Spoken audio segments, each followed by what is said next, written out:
Cikgu, kalau saya nak keluarkan emas, mana lagi baik? Saya nak keluarkan dinar ke nak keluarkan gold bar? Saya sangat yakin benda ni ramai orang nak tahu. Bila dia dah mula menyimpan emas di dalam account gap ni, dia mesti confuse. Dia nak keluarkan emas gold bar macam ni ke? Ataupun dia nak keluarkan emas yang dinar macam ni? Nak keluarkan yang mana satu ni, pertama sekali saya bagi tahu, dua-dua sama je. Sebab dia punya harga per gram dia sama dan ketulinan dua emas ni sama. Jadi kalau nak keluarkan dinar dan gold bar ni, anda kena tengok dari sudut gram. Berapa gram emas yang ada dalam account gap. Saya bagi satu contoh. Contoh yang real depan saya sekarang ni.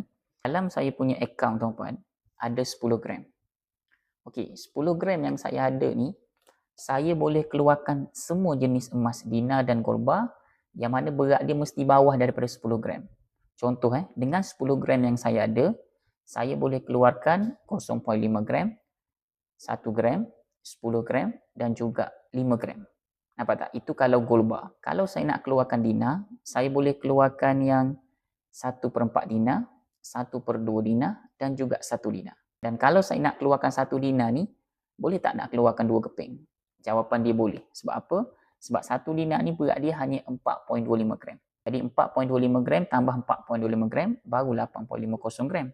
Jadi masih ada lebihan. So, semoga menjawab soalan. Nak keluarkan dinar dan gold bar ni tak ada masalah. Dua-dua bagus. Cuma kena tengok berapa gram yang ada. Jadi ikut sahaja gram yang anda ada dan anda boleh keluarkan dinar ataupun gold bar, tak ada masalah.